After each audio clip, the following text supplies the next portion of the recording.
vayera elav Adonai be'elonei mamrei v'hu yoshev pesach ha'oyel k'choy mayoim vayisa einav vayar v'hinei shloisha anoshim nitzavim alav vayar Ton Savaton Maria Magdalene erchete prois gotias etius is omnimion بلى قد جاءتك آياتي فكذبت بها بلى قد جاءتك آياتي فكذبت بها واستكبرت وكنت من الكافرين. Mieux vaut se taire et être considéré comme un fou que d'ouvrir sa bouche pour dire des choses qui ne susciteront pas un doute à ce sujet. Telle est une citation qui nous vient de Mark Twain, convoquant ici l'intelligence humaine sur les questions existentielles, faisant comprendre la pertinence qu'il devra avoir au niveau des sujets sur lesquels on se prononce sans une science exacte.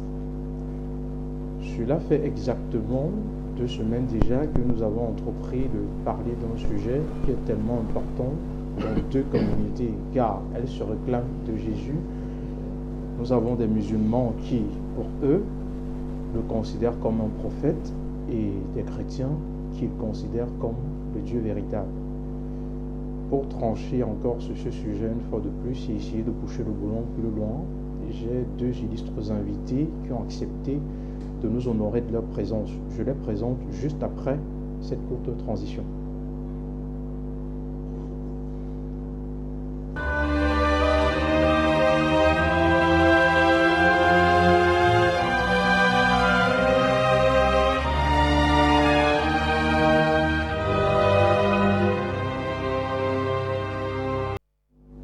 Mesdames et messieurs, bonsoir et bienvenue une fois de plus à votre émission hebdomadaire Message unique sur Aoussa 7. Nous vous remercions une fois de plus d'être des nôtres en ce jour, car grâce à vous, cette émission est en train de devenir culte. Je l'ai dit à l'entame de l'émission, je n'étais pas seul sur le plateau, j'ai 2 illustres invités qui, une fois de plus, ont accepté de nous honorer de leur présence.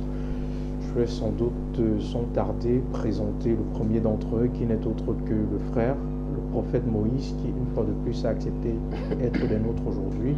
Nous lui disons salut, bienvenue sur les plateaux d'Aoussa 7. Oui, merci, monsieur le journaliste, bonsoir. Bonsoir à tous ceux qui nous écoutent de près et de loin. Et merci une fois de plus pour l'invitation. Vraiment, je me sens honoré. Je me sens vraiment honoré. Et je pense que ceci devra être le point final par rapport à la divinité suprême de Jésus-Christ. Et évidemment, pour ceux qui nous écoutent depuis la semaine surpassée jusqu'à l'heure qu'il est, beaucoup ont appris de nouvelles choses et celles-ci pourra les aider davantage dans leurs recherches. Mais comme nous le disons toujours, notre Dieu, il est vivant. Ça veut dire que celui qui le cherche vraiment en esprit, en vérité, il se montrera à lui. Il a toujours fait, il le fait toujours depuis, avant même de venir physiquement sur la terre, étant sur la terre et après. Donc je voudrais inviter ici tous ceux qui nous regardent d'être vraiment scotchés et concentrés par rapport à ce qui va se dire sur cette vague finale. Et je dis aussi merci aux promoteurs de la chaîne, merci aux différents responsables, vraiment pour ce projet. Je pense que si on est vraiment sérieux, serein, on fera de grandes choses à travers eux. Donc je dis merci à tous ceux-là et celles-là aussi, vraiment que le Seigneur vous bénisse au nom de Jésus-Christ. Shalom. Merci, shalom à toi aussi frère. En face de lui, nous avons l'imam Mokhtar qui, une fois de plus, a accepté d'être des nôtres aujourd'hui. Nous lui disons bonsoir et bienvenue sur les plateaux d'Aoussa 7. Bonsoir monsieur le journaliste, bismillah, walhamdulillah, wassalatu wassalamu ala rasulillah, wa ala alihi wa sahbihi wa nawala. Je dis assalamu alaikum wa rahmatullahi wa barakatuh. Aux millions de téléspectateurs de par le monde entier, bonsoir au gouverneur du littoral, bonsoir au directeur de la télévision Aoussa 7, à tous les téléspectateurs et téléspectatrices invisibles de cette noble chaîne panafricaine internationale Aoussa 7. Bonsoir aux techniciens, également à la maison et toute la maison technique de Aoussa 7 Et nous continuons sur ce thème pour dire les arguments ont été apportés et on va encore voir d'autres passages béquilles que M. Moses va encore apporter, sauf seulement s'il peut accepter. J'ai déjà le sultan qu'on peut porter pour aller à la mosquée. Merci beaucoup. Ok, merci Imam Mokhtar. Je pense que la semaine dernière déjà, en évoquant le Deutéronome 6, verset 15, nous avons essayé de dire que la Bible nous rappelait ceci. L'Éternel est un Dieu jaloux. Une façon de dire qu'il voudrait régner sur sa souveraineté et ne pas partager ce privilège avec quelqu'un d'autre, étant donné qu'il est le seul à nous avoir créés et il n'y a pas quelqu'un d'autre. Une façon de dire que si, à notre entendement, celui qu'on adore n'est pas Dieu, forcément nous serons dans l'erreur. Donc, prophète Moïse, et si vous étiez dans l'erreur, et si Jésus n'était pas Dieu, et si ceux qui vous écoutent à la maison en ce moment, que pouvez-vous dire pour leur rassurer à ce niveau? Pour les rassurer, parce qu'ils ont vraiment... On a vu les sujets qui ont été évoqués ici, les tests qui ont été pris. Nous voyons qu'il y a des tests quand même clairement où il dit ne pas être Dieu. Qu'est-ce qu'on doit essayer de comprendre là-dessus? Ne voulait-il pas révéler sa vraie nature? Si oui, dans quel but? Ok, gloire à Jésus. Ce que je dois dire à tous mes frères qui m'écoutent, ceux qui croient déjà à la divinité suprême de Jésus-Christ, santé vous saluer. Ceux qui ne croient pas encore, comme mon frère qui est en face de moi, et ceux qui ont des doutes, parce qu'il y a celui qui ne croit pas dans les catégories, il ne veut même pas aborder le sujet, mais il y a celui qui a des doutes. Ça veut dire que ça peut être vrai comme ça peut être faux. Celui-là quand même est déjà sur le chemin, il est déjà sur le chemin par rapport à celui qui dit que c'est clair qu'il ne peut jamais être Dieu. Vous comprenez un peu? Donc pour ceux qui ont des doutes, vraiment, si vous êtes concentrés pour ce tour final, vous n'aurez plus jamais de doute. Et si vous associez déjà à ce que vous avez appris ici, dans vos prières, à demander à Dieu si c'est vrai ou si c'est faux, je pense que le Seigneur, par sa grâce, vous fera connaître la vérité. Ok. Donc, par rapport à la divinité suprême de Jésus-Christ, nous, on n'a aucun doute qu'il soit le véritable Dieu. Puisque même la prophétie, avant sa venue sur la terre, il y a énormément de passages qui révèlent sa prophétie. Énormément de passages qui parlent de la venue du Christ sur la terre. Et quand on parle de la venue du Christ sur la terre, c'est la venue de Dieu, évidemment. Ce n'est pas la venue du Fils de Dieu ou bien la venue d'une tierce autre personne. Vous voyez un peu. Mais cependant, on a évoqué ici Philippiens 2, le verset 5 à 6, où il était écrit Jésus-Christ étant Dieu lui-même n'a pas regardé cette posture, mais il a accepté, s'est dépouillé en prenant la forme de serviteur, en devenant semblable aux hommes. Il s'est dépouillé, mais de quoi est-ce qu'il s'est dépouillé? Il s'est dépouillé évidemment de sa gloire pour devenir semblable aux hommes. Vous comprenez un peu? Dieu a dit dans l'Ancien Testament, à l'époque de Moïse, que un homme ne peut pas me voir et vivre. Ça veut dire que si Dieu se manifeste là, tout feu, tout flamme, on ne peut pas supporter. Donc pour que le Seigneur puisse se manifester parmi son peuple, qu'est-ce qu'il fait? Il camoufle sa gloire. Il prend une posture plus humble, plus simplifiée pour se manifester. Vous comprenez un peu?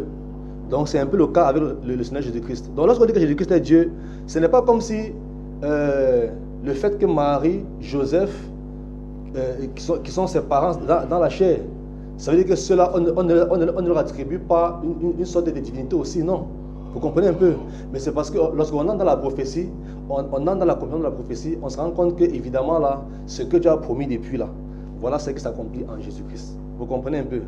Et l'apôtre Paul, étant conduit par l'Esprit, il dit dans 2 Corinthiens 5, 19 que Dieu était en Christ, réconciliant le monde avec lui-même. Dieu était en Christ, réconciliant le monde avec lui-même. Vous comprenez un peu? Mais si tu étais déjà en Christ et qu'on va demander à Christ, mais tu parles depuis de ton Père, Dieu est Dieu là, mais ton Père là, il est où? Il dit que mais mon Père là, moi. Vous voyez un peu? Donc ceci ne nous surprend pas. Mais il y a ceux qui, ils savaient que s'ils acceptent ce point-là, évidemment, ils doivent déposer les soutanes. Vous comprenez un peu? Ils doivent déposer les soutanes. Donc s'ils acceptent que Jésus-Christ est Dieu là, il faut qu'ils retirent la soutane, ils passent au jour du baptême. Vous voyez un peu? Donc, c'est ce que mon frère fait et ceux qui font pareil comme lui dans le monde entier, ça ne nous surprend pas. À l'époque de Jésus-Christ, ça se faisait avec les pharisiens. Lorsqu'ils étaient face à Jésus-Christ, c'était dans le but de vouloir le décrédibiliser aux yeux du peuple, l'insulter, faire des choses qui vont faire en sorte que le peuple ne croit pas en lui. Donc ce n'est pas nouveau. Et même à l'époque des apôtres, avant Jésus, c'était pareil. Donc ce n'est pas à notre ère que ça va changer. Jusqu'à ce que le Seigneur revienne comme il l'a promis, ça va toujours se passer ainsi. Vous comprenez un peu? Donc là-bas, ça ne nous surprend pas. L'Écriture déclare dans le livre de Deutéronome 29, verset 29, il dit: les choses cachées sont à l'Éternel notre Dieu, et les choses révélées sont à nous. Les choses révélées sont à nous et à nos enfants à perpétuité, afin que nous mettions en pratique toutes les paroles de cette loi. Amen. Donc, ce que le Seigneur veut nous révéler là, il ne révèle pas à tout le monde. Il révèle uniquement à ses enfants, uniquement à ceux qu'il considère comme les siens. Mais ceux du dehors là, il ne va jamais leur révéler cela. Tout se fait en parabole.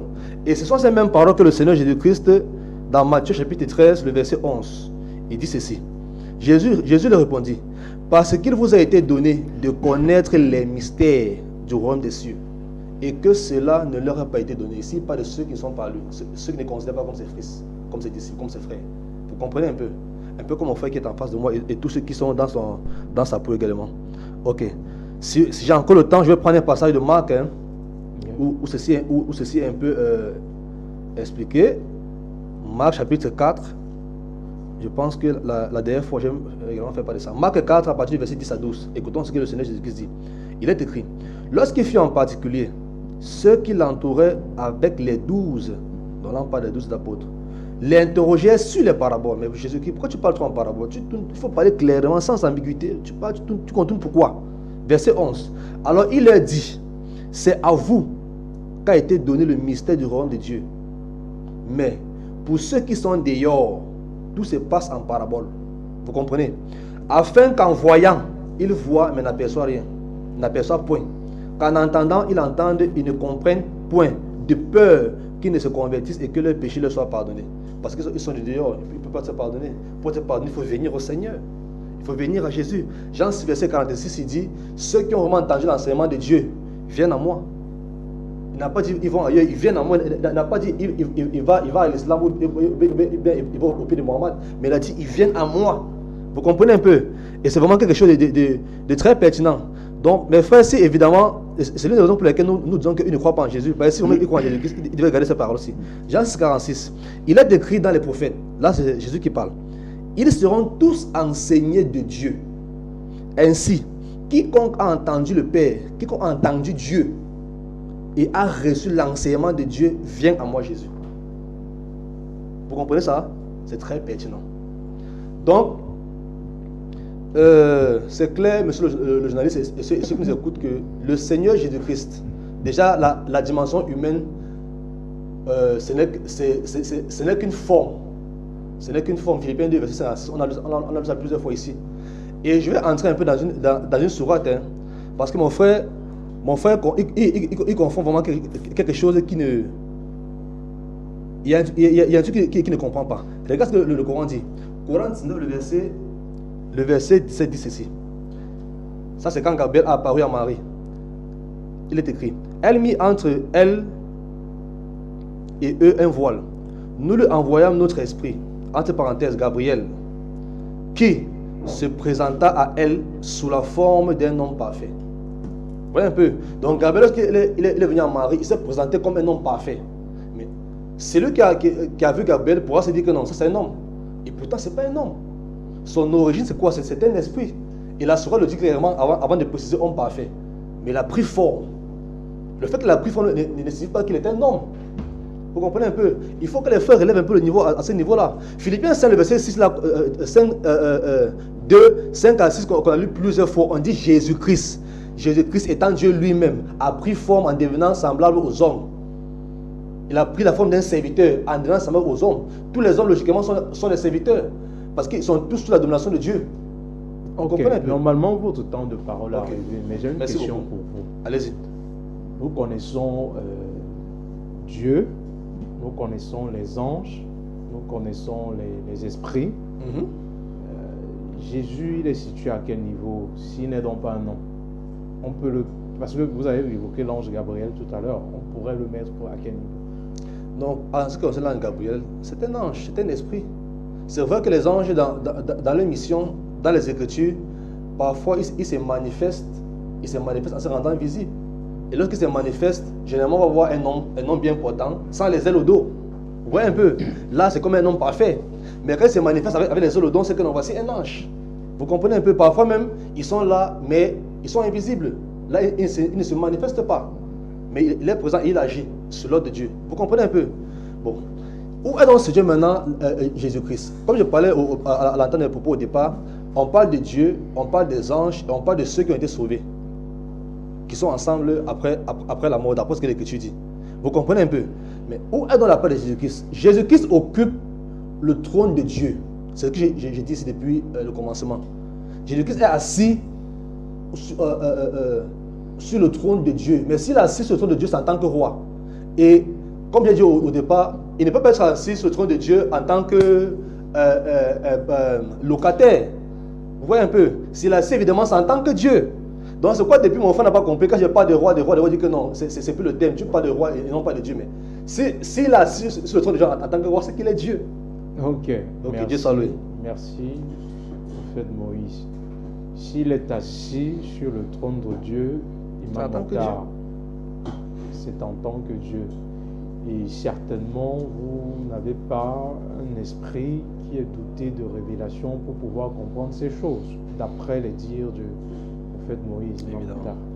Oui, chers téléspectateurs, vous voyez, si vous comptez bien, et vous ceux qui ont suivi le début de l'émission, ça fait 12 minutes que le monsieur a pris la parole, il a fait ce qu'on appelle le prêchi-prêcha.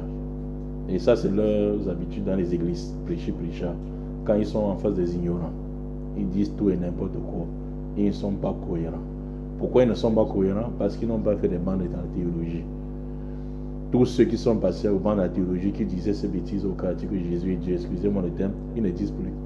Pourquoi? Parce qu'ils ont appris que même la Bible, pour comprendre, il y a un credo pour comprendre la Bible. Si une personne ne comprend même pas le contexte, il n'a pas l'art de rester dans le contexte, comment est-ce qu'il va comprendre les textes bibliques? Il sort les versets, il interprète les versets, n'est-ce pas, à travers. C'est pour ça que la théologie permet à ce qu'une personne, n'est-ce pas, prend les versets ici pour aller coller dans un autre verset. C'est ça les études. Parce que Isaïe avait dit dans Isaïe 28, verset 9 à 10, à qui veut-on enseigner la sagesse? Aux petits enfants qui viennent d'être sévrés ou bien aux grandes personnes? C'est précepte sur précepte, précepte sur précepte, ligne sur ligne, un peu ici, un peu là. Mais ils ne font pas souvent ça. Donc ils ne font pas souvent ce qu'on appelle l'interreligieux ou la religion comparative. Donc il prend un verset, il lit et directement il commence à interpréter et comment l'égarement, n'est-ce pas, il ouvre lui-même la porte de l'égarement. Il commence à prendre le Coran. À la fin, je vais commencer à la fin, on va détruire tous ces arguments parce que le monsieur n'a pas appris. Donc il commence à dire le Coran chapitre 19 verset 17. On ne sait pas ce qu'il voulait dire. Même la Bible déjà, il ne comprend pas comment le Coran, qui est l'océan, il faut faire beaucoup d'études pour comprendre le Coran, il veut s'aventurer dedans.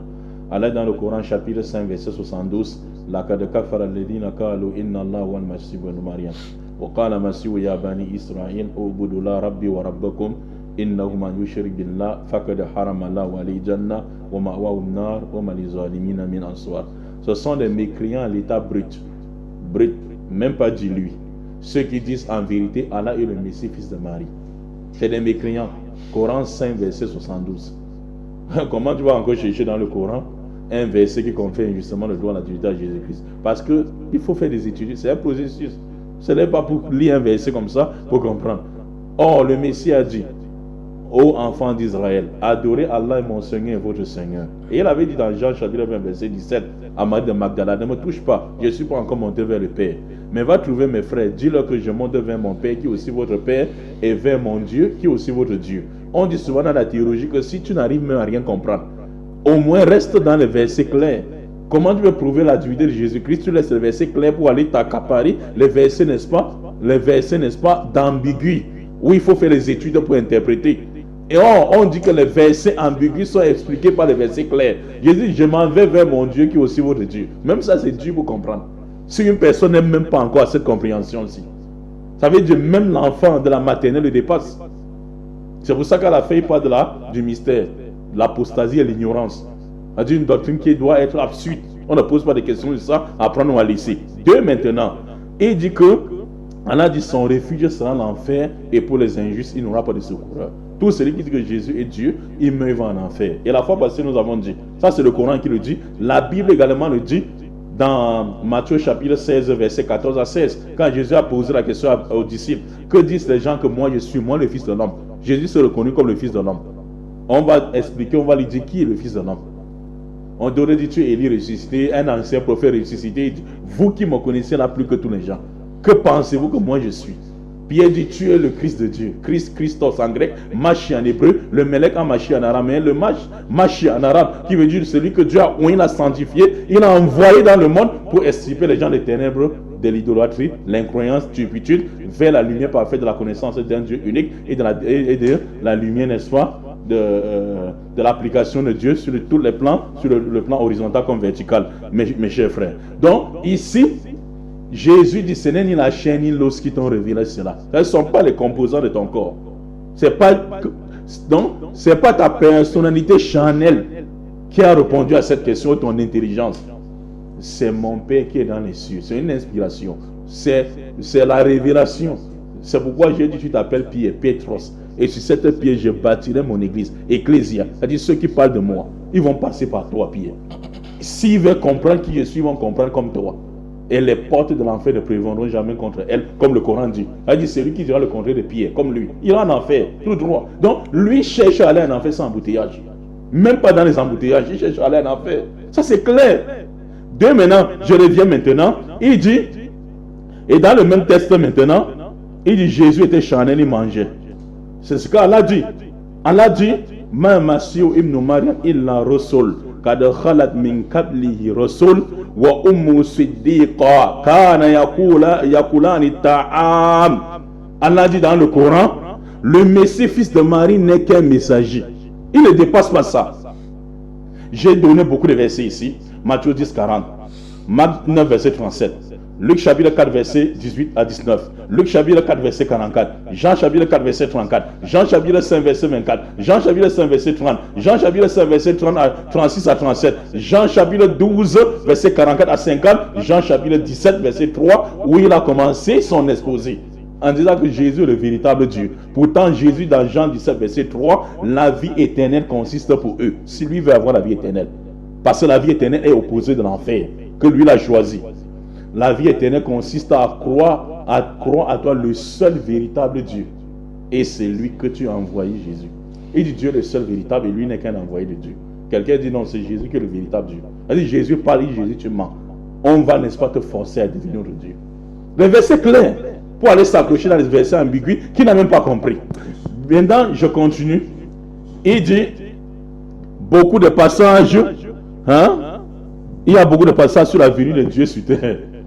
Donnez-nous ces passages dans l'Ancien Testament, on a dit que Dieu devait venir sur terre sous forme humaine. Alors on attend ce passage. S'il vous plaît, n'esquivez pas ce que vous avez dit. Donc donnez-nous les passages dans l'Ancien Testament où on dit Dieu devait venir physiquement sur la terre. Et là on va vous prouver que ce n'est pas la venue physique que vous croyez. Vous ne croyez pas. Vous ne connaissez pas la Bible. Maintenant il dit Philippiens 2. La fois passée nous avons dit. C'est un problème d'étude. Le problème de Moses, c'est un problème d'étude. Moses, faux prophète Moïse. La manifestation n'est pas l'incarnation. La Bible et le Coran parlent de la manifestation. On dit la répétition, c'est la mère de la science. Je suis obligé de répéter.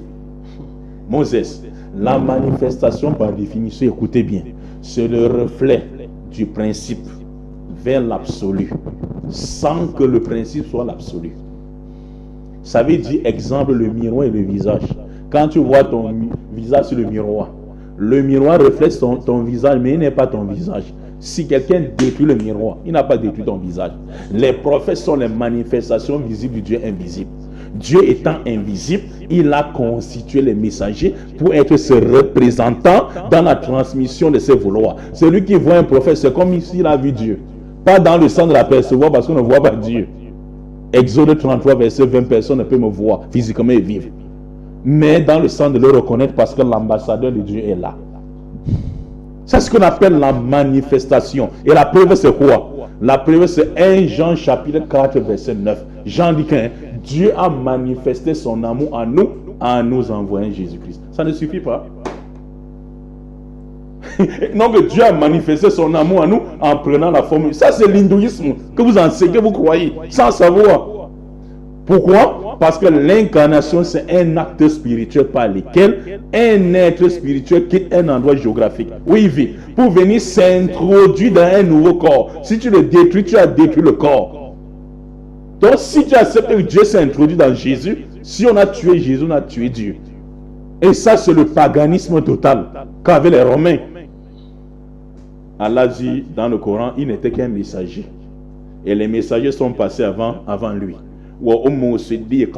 Sa mère était une véridique. Allah dit sa mère, Marie, est une véridique. Les deux mangeaient la nourriture. Les deux mangeaient la nourriture. Regarde comment nous les exposons la vérité claire. Allah dit les deux mangeaient la nourriture parce qu'Allah ne mange pas. Parce que quand tu manges, c'est les toilettes directement. Tu vas aller aux toilettes. Les deux mangeaient de la nourriture. Il ne peut pas être Dieu. Il dit maintenant, Imam Mokhtar va laisser la robe. Mais ça m'étonne. Tout ça, le problème de Moses. Vraiment, il n'y a rien en face aujourd'hui. Moses, la robe. Exode chapitre 28, verset 4. Verset 4. Exode 28, verset 4. Dieu dit, voici les vêtements que vous devez porter. C'est une recommandation. Une robe. Où est ta robe? Monsieur le journaliste, je peux vous faire lire. Il faut être curieux, c'est capital. Parce qu'il a dit ici que au lieu de quitter la robe pour venir porter les vestes. Et donc, si un pasteur même, vous avez déjà vu même les films que les chrétiens représentent là. Vous avez déjà vu un ange descendre avec la veste, la barbe bien tranchée. Même le pasteur, même le faux prophète Moses, si dans ses rêves, quelqu'un apparaît avec la veste, avec la barbe bien tranchée, dit je suis un ange, il va dire ça c'est Satan. Parce qu'ils savent que les anges ne viennent jamais sur terre avec les vestes. C'est en soutane, une robe. Exode chapitre 28, verset 4. Dieu dit voici les vêtements que vous devez porter. Monsieur Jean, c'est capital de lire. Naturellement. Oui, parce que j'ai envie de faire découvrir, n'est-ce pas? Parce qu'il n'avait jamais lu ce verset dans la Bible. Parce que ici il a dit vous ne devez pas porter la robe, vous devez laisser la robe. Verset 4. Ici. Voici les vêtements. Ça c'est. Et Jésus est venu trouver la loi de Moïse. Il porte quoi? Pas la veste, une robe. Et nous, quand on suit Jésus et les prophètes, on porte quoi? La robe. On est plus bibliste même que vous. Verset 4. Verset 4. Voici les vêtements qu'ils feront. Un pectoral. Oui. Un éphod. Oui. Une robe. Une robe. Et une veste là-bas. Une chemise. Ah, le christianisme est purement, n'est-ce pas, colombe. Ça, c'est la colonisation. Et ça ne passera pas. Donc maintenant, ici, il va chuter. Qu'est-ce qu'il a encore dit?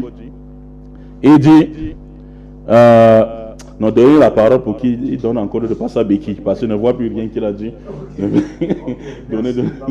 Donnez d'autres passages. Donnez, n'est-ce pas, d'autres passages Béki, monsieur prophète Moses. Ok. Merci, Imam Mokhtar. De toutes les façons, il vous restait 30 secondes. Ok, remettez les 30 secondes. Maintenant, je vais me tourner vers vous, prophète Moïse. Contrairement à ce que vous avez dit à Imam Mokhtar, nous faisons comprendre qu'il était dans un égarement évident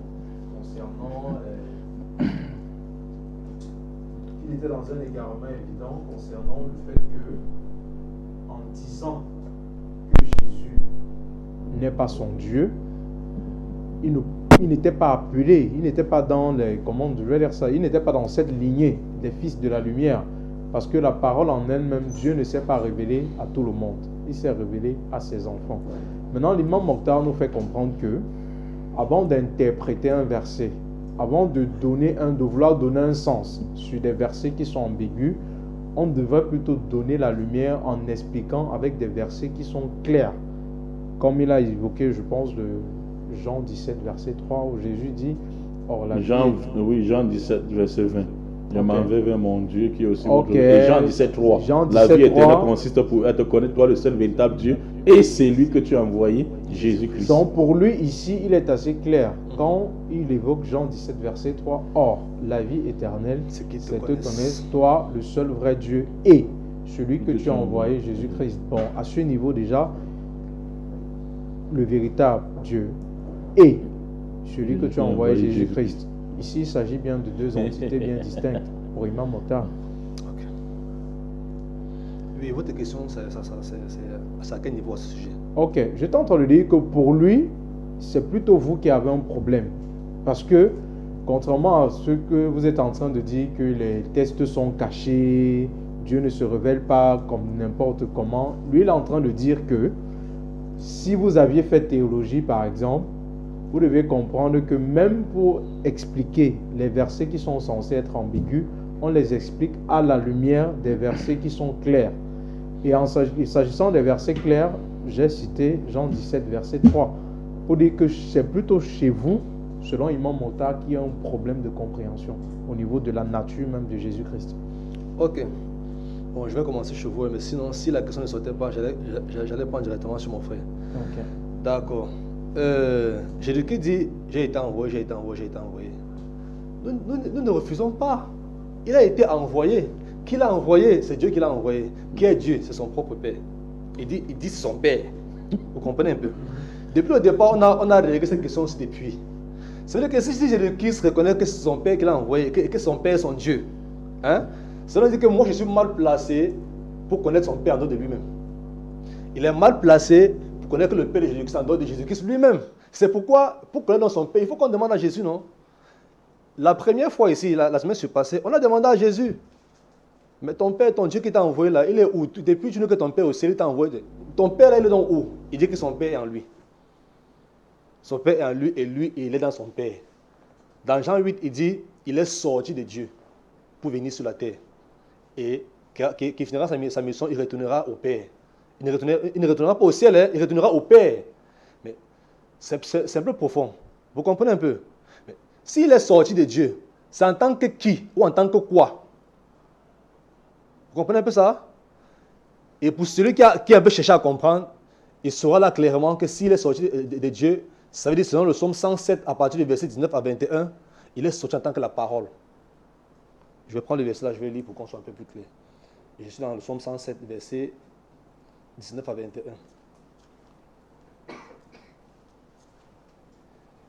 Psaume 107, le verset 19 à 21, il est écrit. Dans leur détresse, ils criaient à l'Éternel.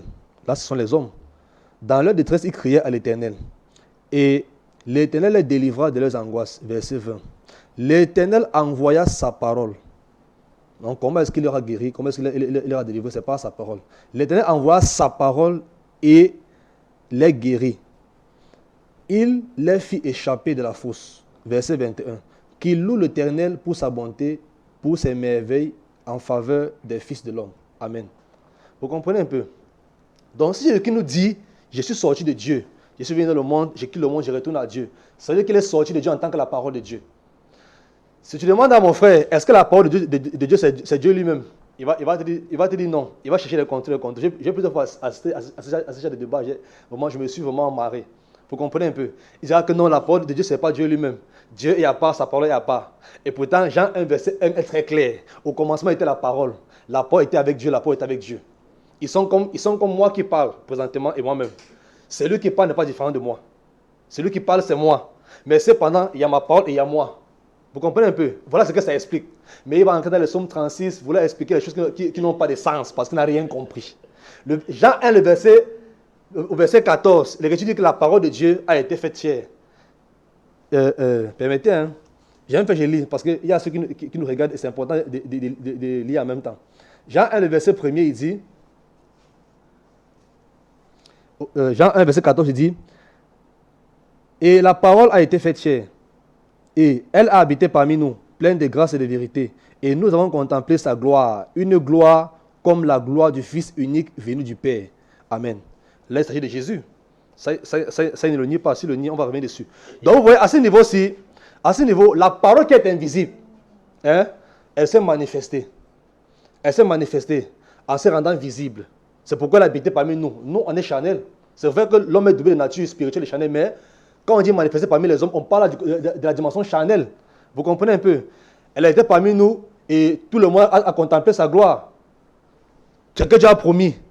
il a demandé les versets où ça parlait de Jésus-Christ. Je prenais seulement 2 ou 3 versets pour ne pas aller être trop long.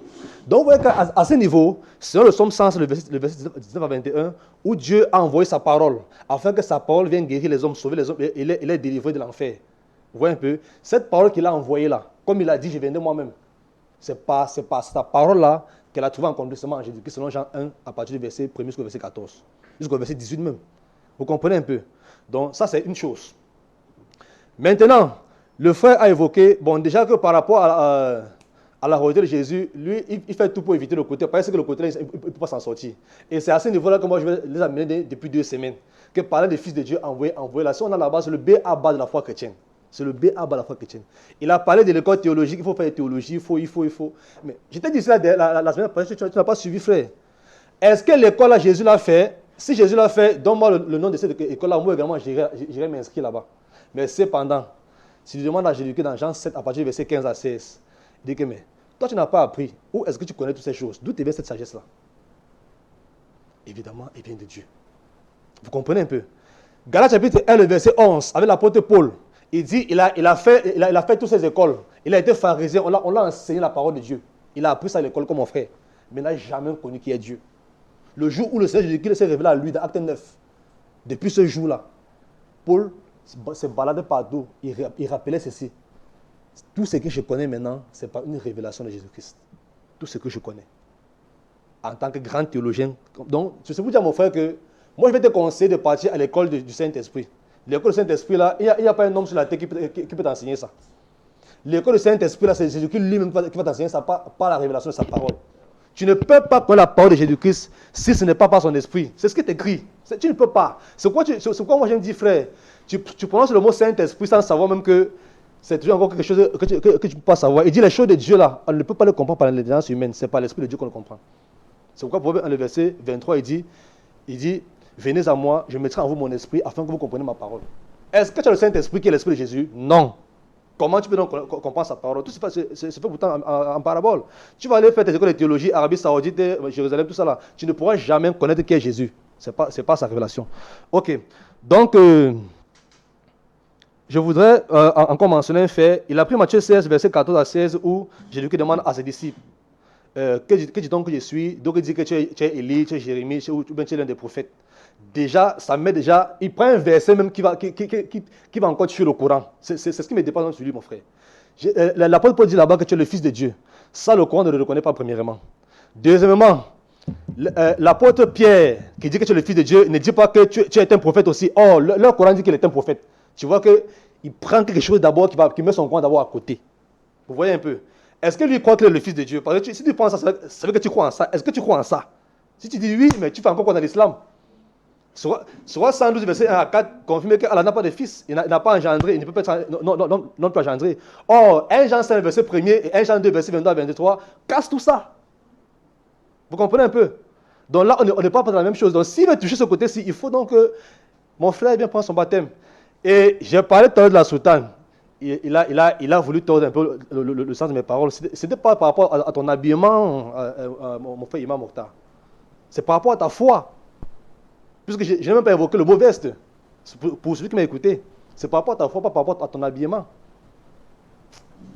Il faut lire dans Exode 28, là, à partir du verset 41 à 42, l'origine du pantalon. Par le fait que peut-être que j'ai le pantalon, peut-être que ce n'est pas le pantalon. Hein. Tu vas dire que peut-être que c'est une invention. Alors que le Seigneur avait tout prévu ça là-bas. Donc, dans le même Exode 28, là, il faut prendre le verset 41 à 42 pour voir l'origine du pantalon. Ça, c'est infirmé. Ça, on passe dessus. Ça, c'est pour te donner un cours gratuit. Regardez un peu, monsieur le journaliste. Le frère veut que je parte apprendre l'école de théologie. Moi, je dis que mon frère, Jean 6, verset 46, dit qu'il faut venir au pied de Jésus-Christ si vraiment Dieu t'a enseigné. Moi, je suis au pied de Jésus-Christ. Pour apprendre Jésus-Christ, là, c'est vrai qu'on a besoin des enseignements des aînés. Ça, je ne refuse pas. Vous comprenez un peu? Mais si tu veux me dire qu'il faut qu'il fasse théologie pour comprendre la parole de Dieu, ben Jésus-Christ, il va dire que non, frère. Attention.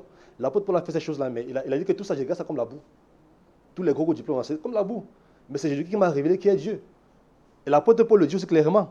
Donc, je vais prendre le passage de 1 Jean chapitre 5, le verset 20. 1 Jean 5, le verset 20, pour... Je pense que je dois être vers la fin. 1 Jean 5, le verset 20. Ok.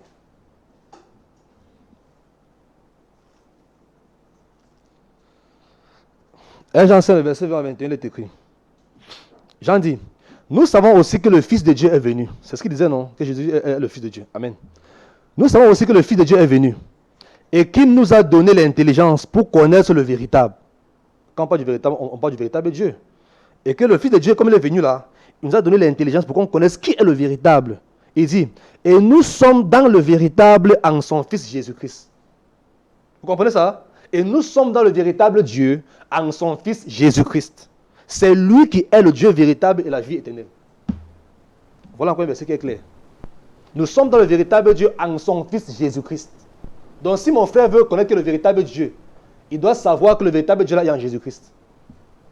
Vous me suivez, mon frère? Il doit savoir cela. Bon, comme déjà leur Coran ne leur enseigne pas cette dimension de Dieu là, comment est-ce qu'ils peuvent accepter ça? Le jour qu'il va accepter ça, c'est le jour. Si toi un jour, mon frère a accepté ça, comprends qu'il a appris son baptême. Et c'est ça le mystère caché dans la parole de Dieu. Que Dieu salue. 1 Jean 5, verset 20, Imam Mokhtar. Ce verset évoqué par le pasteur Moïse devrait pouvoir vous interpeller. Et certainement les téléspectateurs qui nous écoutent en ce moment se demandent qu'est-ce qu'il a voulu dire par ce verset Jésus-Christ. Moi, ce qui me fait rire, c'est si le débat est déjà fini, pasteur prophète Moïse, traverser de ce côté, on va à la mosquée. Il était demandé ici, quand il dit sur la parole, donne-nous un seul verset. Donc tu donnes les choses sans preuve. Qui dit que Dieu devait venir sur la terre? Vous avez oublié. Donnez encore 30 secondes. Il ajoute les erreurs sur les erreurs. 30 secondes. Ok, j'espère quand même que vous allez noter le 1. Oui, non, tout ça va répondre, tout est imite. Il faut qu'il verse d'abord. Il n'y a pas de problème. L'esprit de la théologie va nous expliquer ça. Il n'y a pas de problème. Ok, je prends un passage de l'Ancien Testament. Isaïe 35, le verset 3, le verset 3 à 6. Il est écrit, je prends un Ancien Testament, un Nouveau Testament, peut-être 2 ou 3 preuves comme ça, s'il me permet. Ok, il est écrit. Fortifiez les mains languissantes et affermissez les genoux qui chancellent. Verset 4. Dites à ceux qui ont le cœur troublé, prenez courage, ne craignez point. Voici votre Dieu. La vengeance viendra. La rétribution de Dieu. Il viendra lui-même et vous sauvera. Verset 5. Alors, s'ouvriront les yeux des aveugles, s'ouvriront les oreilles des sourds. Verset 6. Alors, le boiteux sautera comme un cerf et la langue du muet éclatera de joie. Car des eaux jailliront dans le désert et les ruisseaux dans la solitude. Amen. Donc ici on comprend clairement que lorsque Dieu sera venu, voilà l'une des preuves où on va découvrir. Ok. On a vu le passage des prophètes. Dans le passage des prophètes, on a vu des miracles qui sont opérés de la part de Dieu. On dit oui et amen. Vous comprenez un peu, mais ce n'est pas plus profond par rapport à la venue de Jésus-Christ. Regardez quelque chose. Matthieu chapitre 11, verset 2 à 4. Les 30 secondes ne sont pas finies. Non, j'ai lu seulement. Je vais demander la preuve. Ok. S'il permet, je vais donner 2. Matthieu chapitre 11, le verset 2 au verset 4, il est écrit. Voilà que c'est là pour son accomplissement. Il est écrit. Jean-Baptiste ayant entendu parler des œuvres, ayant entendu parler dans sa prison des œuvres du Christ, lui fit dire par ses 2 disciples, verset 3, es-tu celui qui doit venir, ou devons-nous en entendre un autre? Verset 4. Donc Jean-Baptiste étant en prison, envoie ses 2 disciples. Allez demander à Jésus-Christ là, est-ce que c'est lui qui doit venir là, ou bien on doit attendre un autre? Or Jean-Baptiste lui était un prophète, hein? Lui était un prophète. Tu me suis un peu, mais il est venu annoncer l'avènement du Seigneur. Tu me suis un peu. Il était lui-même un prophète. Verset 4, il est écrit. Jésus leur répondit, allez rapporter à Jean-Baptiste ce que vous entendez et ce que vous voyez. Verset 5. Les aveugles voient, les boiteux marchent, les lépreux sont purifiés, les sourds entendent, les morts ressuscitent, et la bonne nouvelle est annoncée aux pauvres. Amen. Vous comprenez un peu? Donc ici on comprend parfaitement que la prophétie d'Isaïe 35, verset 3 à 5, prend son accomplissement dans Matthieu 11, verset 2 à 4, en Jésus-Christ. Et quand on voit la prophétie, il n'a pas dit qu'il va envoyer son fils, il n'a pas dit qu'il va envoyer son serviteur, mais il va venir lui-même. Tu me suis un peu? Je vais m'arrêter à ce niveau, je veux que mon frère creuse plus. Vas-y, mais si tu veux une autre preuve, j'ai encore au moins 4 à 5 preuves. Ok. Vas-y. Ok. Si vous voulez notre preuve. Oui. Je vais donner notre preuve. Oui. Donc, monsieur le journaliste et les téléspectateurs, c'est pas pour rien que j'ai fait beaucoup bavarder le monsieur. Merci. Pourquoi? Parce que, vous savez, à force de beaucoup parler, le roi Salomon disait ceci, et il faisait un blâme, et en même temps, il donnait le conseil aux gens, des gens comme notre cher ami, le pasteur Moïse. Le roi Salomon dit, insensé est l'homme qui répond avant d'écouter, car il fait acte de folie et s'attire la confusion quand tu parles beaucoup.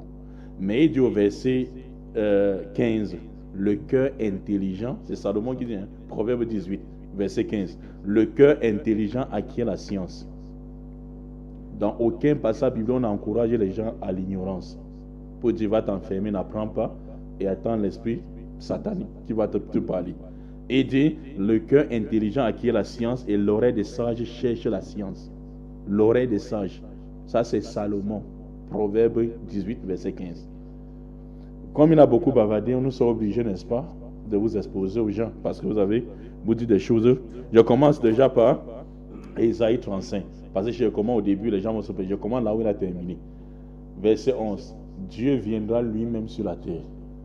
Directement dans la myopie spirituelle, quand le monsieur a dit Dieu vient, ça y est, il a apparu à Jérusalem, on l'a vu avec les yeux bleus, c'était Dieu qui était là. Pourquoi?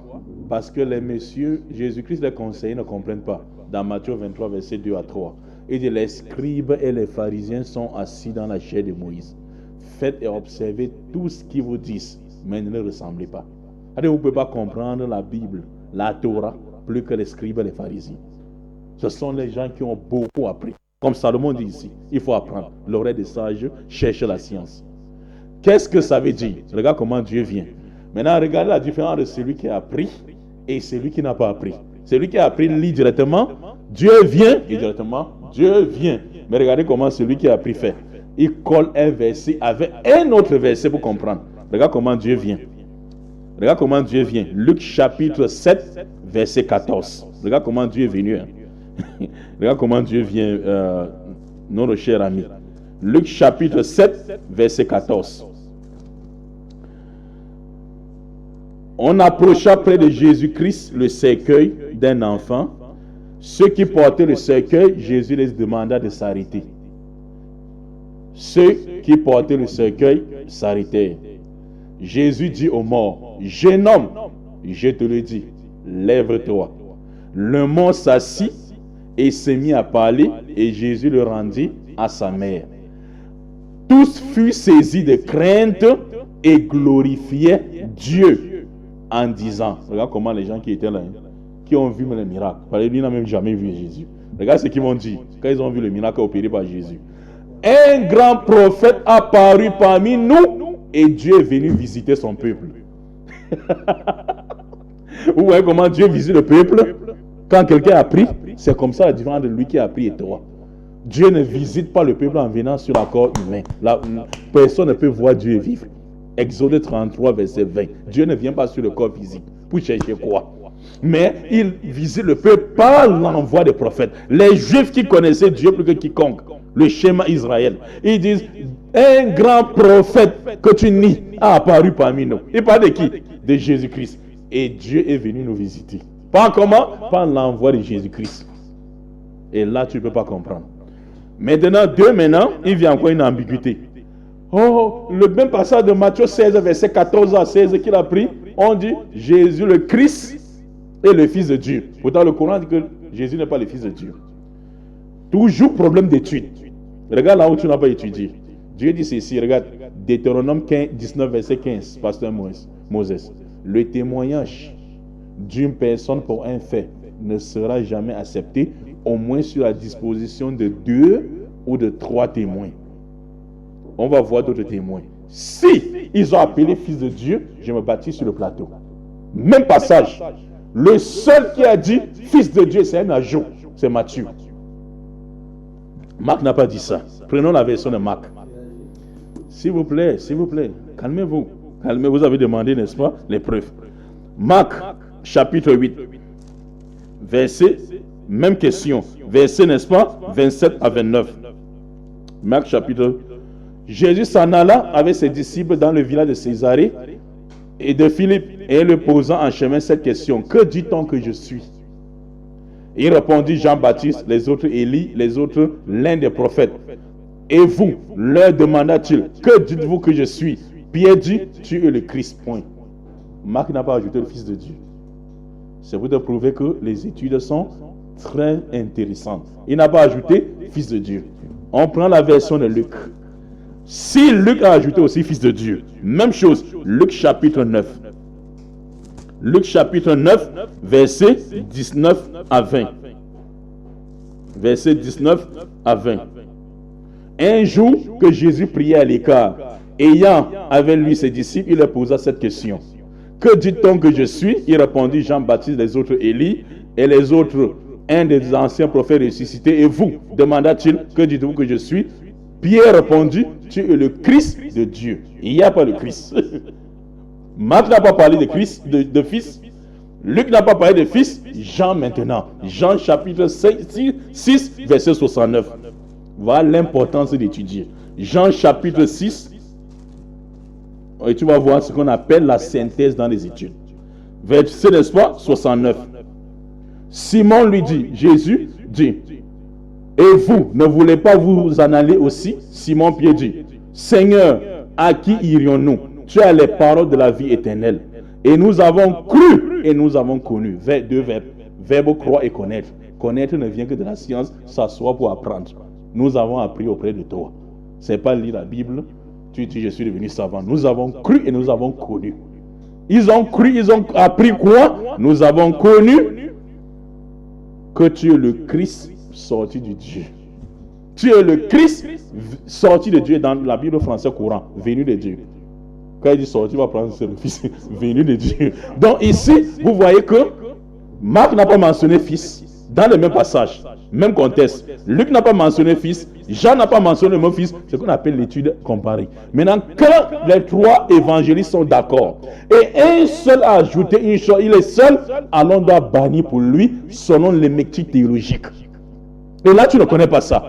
Pourquoi Dieu dit dans Deutéronome 19, verset 15, le témoin d'une personne pour un fait ne sera pas accepté, au moins sur la disposition de 2 ou de 3 témoins. Donc Jésus est le Christ. Christos, je vous avais dit ici que Christ était qui? Maintenant, monsieur le journaliste, ici, Bible français courant, passez le cours.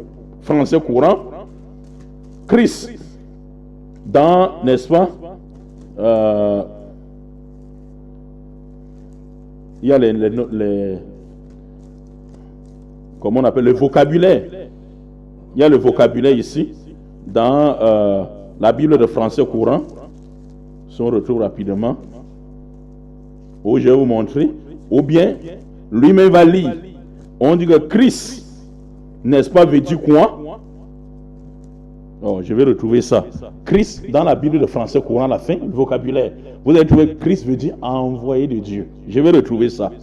Donc, pour ne pas égrigner les minutes pour rien, il dit ici que Jésus a appelé Dieu son Père. Il n'y a que le Fils qui connaît son Père. Qu'on l'a attrapé avec le verset clair. Donc, comme Jésus a dit mon Père, il devient Dieu. Ou comme le Père dit que Jésus est mon Fils, Jésus devient Dieu. Jésus dit ceci dans Jean pour montrer que le Père ne partage sa gloire avec personne. Jean chapitre 14, verset 28. Vous avez entendu de ce que je vous ai dit que je vais au Père. Si vous m'aimiez, vous vous réjouirez de ce que je vais au Père. Car le Père est plus grand que moi. Mais pour toi, ils sont égaux. Le Père, notez. Il esquive tout le verset clair. Vous allez voir que tous ceux qui disent que Jésus est Dieu là, leur verset cheval de bataille, ce sont les versets ambigus. Ils se faufilent dans les ambiguïtés. Les versets clairs comme ça ne viennent jamais. Observez comment de la parole ne vient pas sur ça. Mon Père est plus grand que moi pour expliquer. Parce que c'est plus clair que l'eau de roche. Maintenant, je dis, mon Père est plus grand que moi. Ça c'est Jean 14, 28. Mon Père est plus grand que tous. Ça ne veut pas dire qu'il est plus grand que moi. Peut-être il sera égal à quelqu'un. Plus grand que tous dans Jean 10, verset 29. Jean chapitre 10, verset 29. Mon Père est plus grand que tous. Et Jésus dit encore dans Matthieu chapitre 23, Marc chapitre 13, verset 32. Pour ce qui concerne le jour, l'heure de la fin du monde, personne ne connaît, ni le Fils, ni les anges, mais le Père seul. Pour établir quoi? La différence toujours entre le Père et lui. Maintenant, pour montrer que son Père également Et les mêmes droits qu'il a, c'est les mêmes droits que les croyants ont également. Il dit dans Jean chapitre 20, verset 17, je m'en vais vers mon Père qui est aussi votre Père. Et vers mon Dieu qui est aussi votre Dieu. Matthieu chapitre 23, verset 9, n'appelez personne sur la terre votre Père. Un seul est votre. Lui se retire maintenant. Un seul est votre Père, c'est lui qui est dans les cieux. Et un seul est votre directeur, c'est moi. Pour établir la différence entre lui et le Père. Mais malgré cela, tous ces versets clés, ils esquivent. Pour choisir délibérément l'enfer. Donc maintenant, il dit que Jésus a appris où est ses disciples. Vous voyez, parce qu'il ne connaît pas, parce que vraiment, le débat vraiment, il n'y a pas vraiment de débat. Verbe croire. Nous avons cru et nous avons connu que tu es sorti de Dieu. Jésus a appris. Par comment? Dieu l'a donné la révélation par l'ange Gabriel. La révélation que Dieu donne à un prophète là, c'est ça, pas de science. C'est pas le verset biblique, Marc chapitre 1 verset 14. Après que Jean eut été livré, Jésus passait en Galilée de ville en ville, annonçant l'évangile de Dieu. Qui l'avait donné cet évangile? Marc 1 verset 14. Regarde, il donne le verset, on donne le verset, il dit donne le verset. Vous voyez?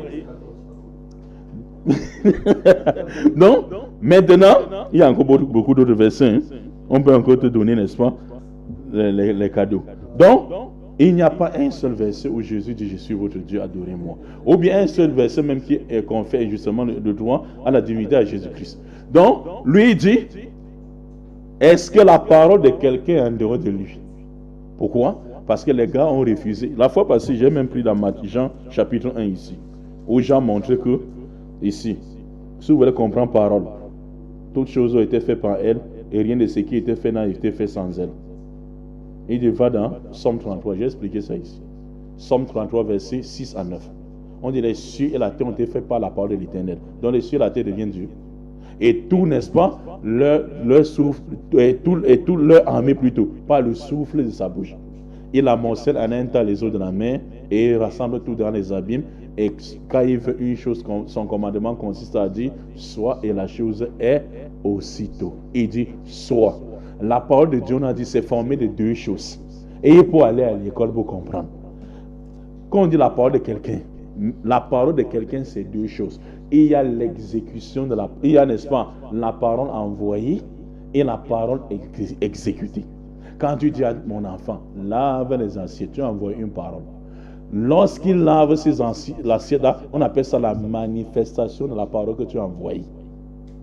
Ça, pour comprendre ça, il faut étudier. Donc la parole est formée de deux. Il y a le soit et le ainsi soit-il. Le soit, c'est Dieu lui-même qui dit soit. Et le ainsi soit-il est la volonté de Dieu qui doit s'accomplir, qui ne rentre pas stérile. Sans faire quoi? La volonté que Dieu lui a ordonné de faire. La parole produit, Dieu produit, n'est-ce pas, la parole, mais la parole ne peut pas produire Dieu. C'est ce qu'ils ne comprennent pas. Ici, la parole, c'est Dieu lui-même, le soit. Et le ainsi soit, c'est qui? Pour comprendre ça, Hébreux 10, versets 5 à 7. C'est pourquoi Christ entrant dans le monde, il dit à Dieu, tu n'as voulu ni sacrifice, ni offrande, ni holocauste, mais tu m'as formé un corps. Par quoi Dieu a-t-il formé le corps de Jésus? C'est pas la parole. Soit dans l'utérus de Marie, et Jésus a été. Et je viens dans le rouleau du livre, dont il est question de moi, oh Dieu, pour faire ta volonté. Mais malgré ça, c'est toujours difficile pour comprendre. Parce que les gars ont choisi d'aller gratuitement en enfer. Parce que ça, c'est gratuit. Donc maintenant, là, je veux que M. Moses, on fait un jeu avec M. Moses. Comme ça, ce débat sera terminé. Jean 14, 24, celui qui ne m'aime pas, ne garde point mes paroles. La parole que vous entendez n'est pas de moi, mais du Père qui m'a envoyé. Moses, donnez-nous un seul verset de la bouche de Jésus, où il établit la divinité. Un seul. Donc, maintenant, il faut qu'on ait tout, pour qu'on mette KO directement. Le débat fini. Laissez les autres accrocher sur les paroles des autres gens. Les disciples n'avaient pas compris. Maintenant, donnez-nous la parole du Maître, lui-même. Il dit, n'est-ce pas? Il dit ceci, il dit, Jésus avait l'habitude de dire, le serviteur n'est pas plus grand que son maître. Ni l'envoyé plus grand que celui qui l'a envoyé. Pour montrer que lui n'est envoyé, il ne peut pas être plus grand que Dieu. L'envoyé ne peut pas être plus grand que celui qui l'a envoyé. Donc maintenant, je veux que tu laisses la parole du serviteur. Parlons de la parole du maître. Montre-nous que tu aimes Jésus en enseignant maintenant ces paroles dit je suis Dieu. Ou bien même une parole qui fait référence à la divinité. C'est tout. Là, le débat sera clos maintenant. Je pense qu'après ça, tu n'iras plus en théologie, mon frère, je t'assure. Moi, les journalistes, c'est... Donc, bon, naturellement, vous avez suivi quelles étaient ses préoccupations. Ok. Ok. Avant, je vais chuter à la fin de ma prise de parole avec ce qui vient de terminer. Ok. Mais cependant, il a vraiment versé des choses que si on ne concasse pas ça maintenant, ça, c'est l'encourager davantage dans sa bêtise. Ok, je vais prendre... tout à l'heure, il a dit ici que lorsqu'il demandait qui allait enseigner Jésus, Jésus-Christ a appris où il a mentionné l'ange Gabriel, comme pour dire, je ne sais pas si c'est ce qu'il voulait dire, mais je parle ainsi pour dire que c'est pas ce qu'il a dit là, qui commence à me dire déjà, c'est ce qu'il disait. Comme pour dire que c'est l'ange Gabriel qui a révélé à Jésus que la parole de Dieu. Et j'ai oublié un verset, si me permet. Et j'ai demandé un verset biblique. Justement, oui, en quelques minutes. En quelques secondes. 1 Jean 5:20. 1 Jean Si vous me permettez. 1 Jean 5:20, je vais lire. Oui, 1 Jean 5, je devais Il va oublier. ajouter, vas-y. Oui, je devais oublier pour que pasteur, mon ami Fofil. Vas-y. Oui, c'est du problème d'étude. Parce que Jésus dit, vous savez que le Fils est venu faire connaître le véritable. Et vous êtes dans le véritable. C'est en son Fils. Hein? Je vais lire 1 Jean chapitre 5. Oui, on va lire. Oui. Nous savons que le Fils est venu nous faire connaître le véritable. Et nous sommes dans le véritable. En son Fils Dieu. C'est lui, la vie éternelle. Il pense qu'il a accompli ce verset. Donc, 1 Jean chapitre. Nous savons que aussi que le Fils est venu nous faire connaître. Est venu et nous a fait donner l'intelligence pour connaître qui? Le véritable. Et nous sommes dans le véritable en son Fils Jésus-Christ. C'est lui qui est le Dieu véritable et la vie éternelle. Quand il a dit c'est lui qui est le Dieu véritable, directement il a cru que c'est Jésus-Christ. Ok. Bible. L'important des études. 1 Jean chapitre 5. 1 Jean chapitre 5 ici. Donne la traduction aussi, ça va nous aider, s'il te plaît. Oui, il faut que je donne le verset. Parce que s'il ne donne pas le verset, vous pouvez faufiler. Ça va aider. Oui, vous pouvez faufiler. Donc 1 Jean, dans cette Bible.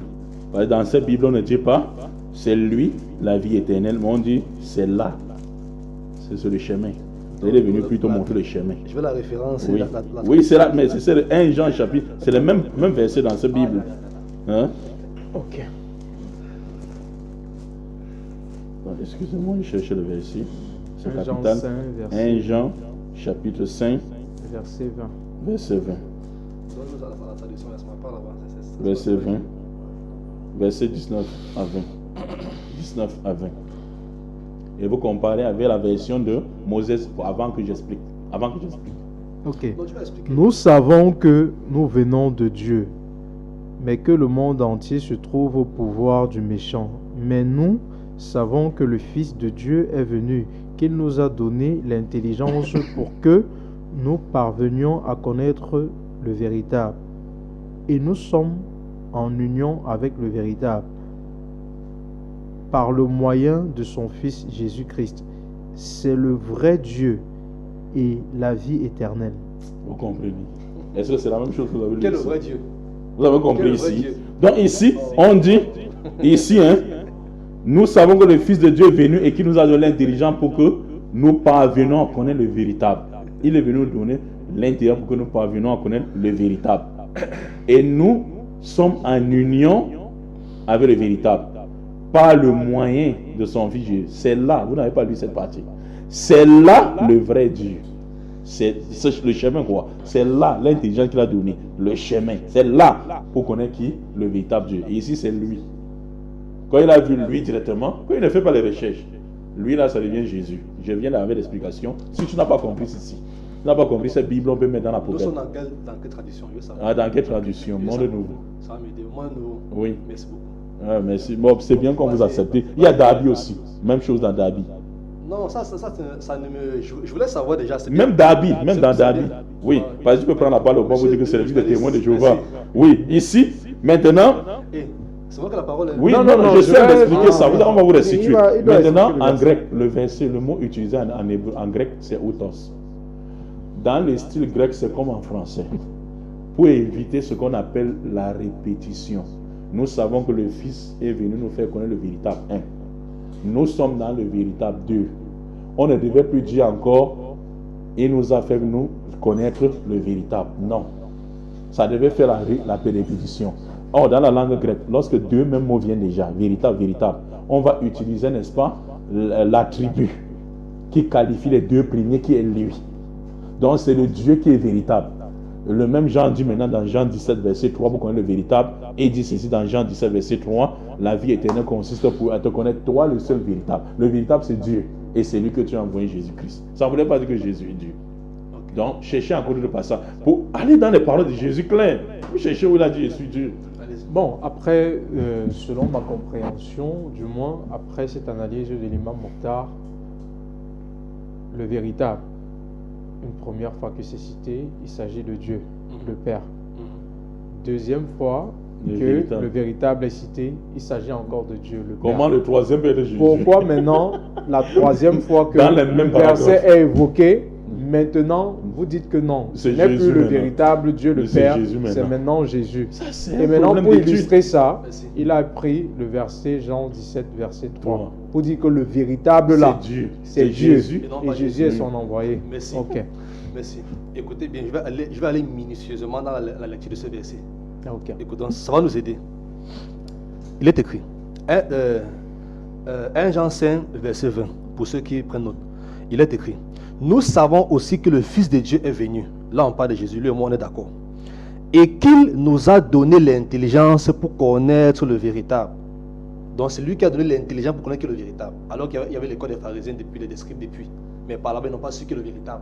Mais il fallait que Jésus-Christ vienne pour les enseigner le véritable. Donc, pour connaître qui est vraiment Dieu, il faut aller au pied de Jésus. Jean 6, verset 46. J'ai lu ceci 2 fois. Il dit par la suite, et qui nous a donné l'intelligence pour connaître le véritable. Il dit, et nous sommes dans le véritable, en son Fils, Jésus-Christ. Et nous sommes dans le véritable Dieu, en son Fils, Jésus-Christ. Journaliste, si ce petit paragraphe n'existait pas, je pouvais être d'accord avec ce que vous avez dit et ce qu'il a dit. Vous me suivez un peu? Donc, parlant du véritable Dieu là, c'est important, hein? Je répète, il dit, et nous sommes dans le véritable, nous sommes dans le véritable Dieu, en son Fils, Jésus-Christ. Ça veut dire quoi? C'est différent. Maintenant, il prend point. La suite du verset. C'est lui qui est le Dieu véritable et la vie éternelle. Si le paragraphe de nous sommes dans le véritable en son Fils Jésus-Christ n'existait pas, je vais être d'accord avec ce qu'il a dit là. Vous me suivez? Mais ce passage que le frère veut esquiver change la donne. Ça change la compréhension du verset. Puisque si le véritable est différent de Jésus, ça devait être clair. Et nous connaissons le véritable Dieu par Jésus. Ou bien, je vais dire ça comment? Par l'enseignement de Jésus. Vous voyez un peu ça? Là, ça pourra changer la donne de la compréhension. Mais serait-il pas mieux de comprendre que nous sommes en le véritable là en suivant Jésus, par exemple, puisque ce que Jésus dit, les paroles, peu importe ce qu'il dit, il ne le dit pas, il ne le fait pas de lui-même. Ce n'est que la manifestation de... Amen. Ce que vous venez de dire là, eux, ils ne croient pas à ça. C'est vraiment ce que vous venez de dire. Et lui-même, comme il parle depuis, il ne croit pas à ça. Vous me suivez un peu? Parce que s'il croyait en ça, hein, il devait chercher à suivre les enseignements de Jésus et non pas suivre les enseignements de quelqu'un d'autre. Ça démontre clairement qu'il prend ces passages parce qu'il veut contredire, mais non pas parce qu'il croit. Vous me suivez un peu? Ok. Donc ici ça montre clairement en fait que le salut que le frère évoque, la compréhension est totalement différente à cause du verset qui est précédent de celui-ci. Et c'est la raison pour laquelle Jésus a été clair. Lui me demande depuis que mon verset, Jésus a dit que je suis Dieu, adorez-moi.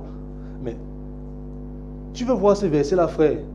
Attention, souviens-toi qu'à l'époque de Jésus-Christ sur la terre, Jésus-Christ parlait de 2 différentes manières. Il parlait aux autres, à ceux qui ne croyaient pas en lui en parabole. Mais il parlait à ceux qui croient en lui quand ils étaient en cachette, ou bien dans leur coin entre eux.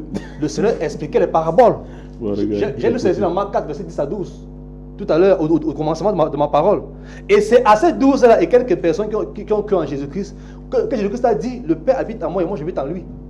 Mais s'il parlait ça seulement aux pharisiens, aux scribes là, mais quelle est la raison pour laquelle il est même d'abord mort? On l'a tué, c'est à cause de ça. C'est à cause de ça qu'ils ont dit que non, toi là, on va te crucifier, tu as blasphémé. Comment tu peux dire que comment tu peux appeler Dieu ton propre Père? Alors qu'eux, ils disaient que Dieu aussi est le Père. Mais quand je dis que Dieu est mon propre Père, ça les énerve encore. Tu comprends un peu? Parce que la compréhension qu'ils ont là, c'est pour dire que mais, si Dieu est ton propre Père, c'est que toi tu es Dieu. C'est quoi dans Jean 10, 31, 31, il a malheureusement failli être lapidé encore à cause de ça. Que non, on va te lapider pas parce que tu as fait des bonnes œuvres. Non. Mais c'est parce que toi qui étais un homme, tu te fais Dieu. Tu comprends un peu? Voilà la compréhension que eux, les pharisiens qui n'ont pas cru en Jésus-Christ, avaient de Jésus. Or, cependant, eux-mêmes se réclamaient être fils de Dieu. Ok. Donc, je vais continuer. Le frère, je ne sais pas s'il fait seulement de vouloir esquiver. Il a pris Marc 1, verset 14, où Jésus-Christ dit, il a enseigné l'évangile de Dieu. Comment faire comprendre que c'est l'ange Gabriel qui a révélé cela? Il a dit ça ici. J'ai demandé le verset qui dit dans la Bible où c'est l'ange Gabriel qui a révélé à Jésus-Christ la parole de Dieu. Ça, ce verset-là, il ne va jamais donner ça. Il ne va jamais donner. Peut-être il me dira que non, c'est le Coran qui dit. Vous voyez un peu. Mais je pense que depuis cela, c'est la Bible que nous ouvrons. Puisque divinité de Jésus-Christ, là, c'est la Bible qui explique ça clairement et non pas le Coran.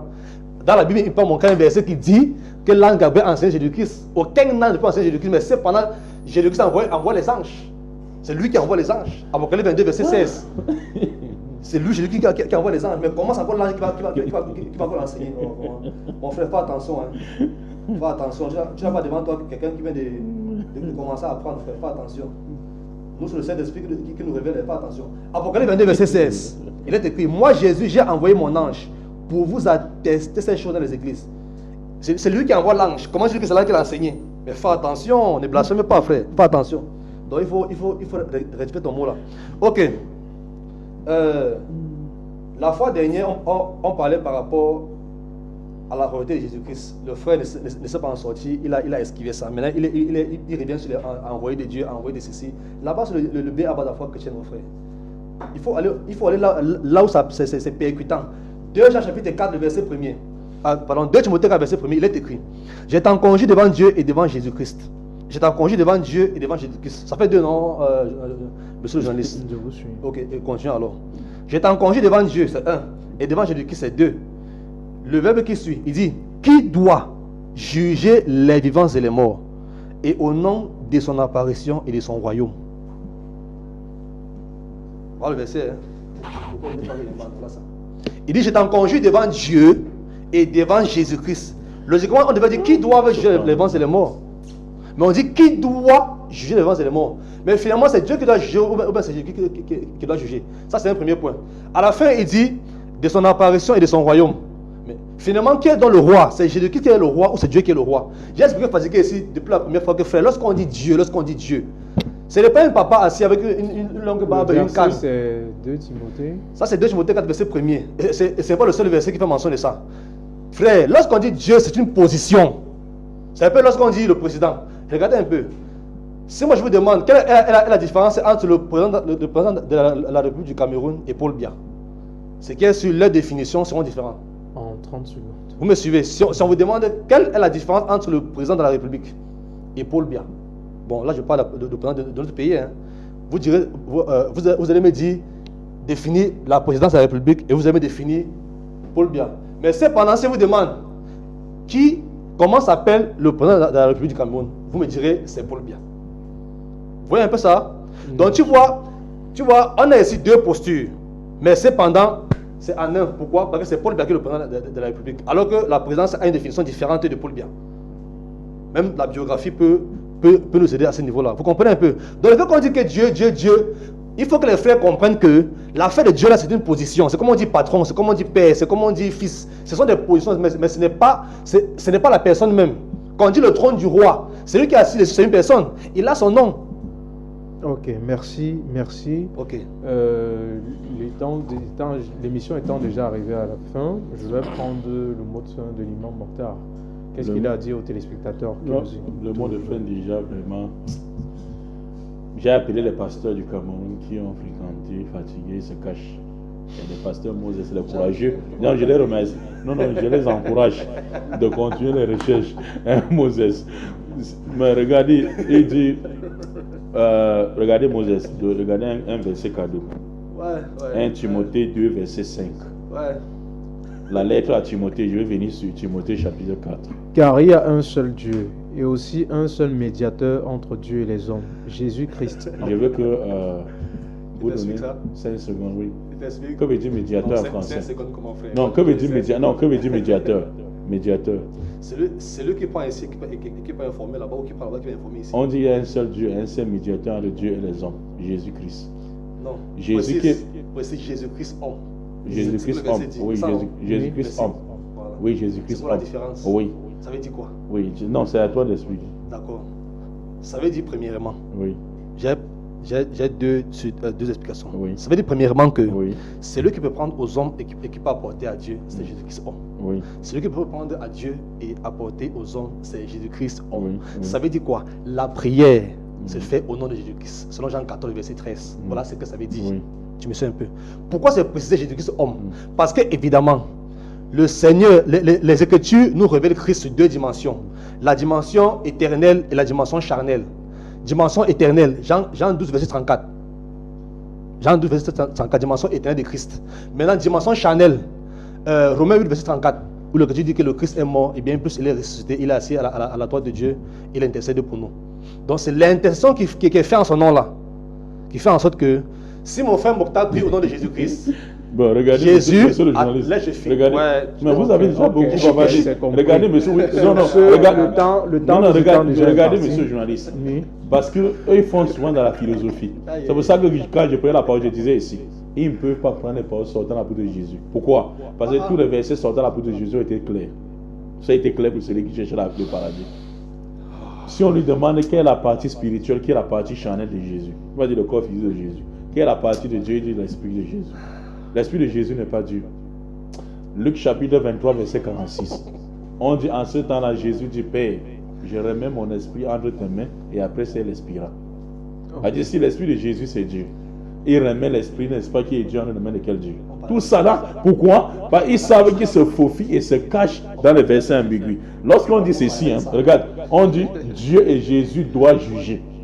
Il fait seulement ce qu'on appelle l'analogie, doit juger pour lui directement, ça veut dire les deux forment un. Non, ils sont un dans leur volonté commune d'ordonner le bien, d'interdire le mal et non ils saucissent.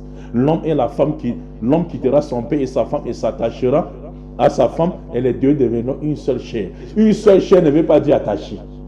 Une seule chair veut dire ils seront attachés par un lien qui est le lien de rapport ou de mariage entre eux, mais il reste deux personnes distinctes avec deux systèmes de reproduction différents. Merci. C'est très compliqué vraiment avec les pasteurs. Merci.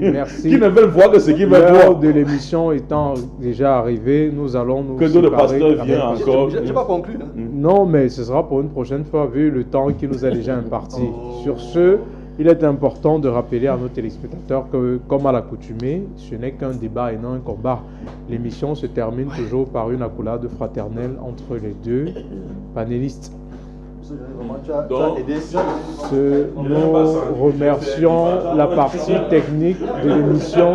Nous remercions le PDG de la télévision panafricaine à Hausa 7. Nous remercions les téléspectateurs qui ont été nombreux une fois de plus aujourd'hui à nous écouter. Nous vous remercions tous et nous disons à samedi prochain si Dieu le veut.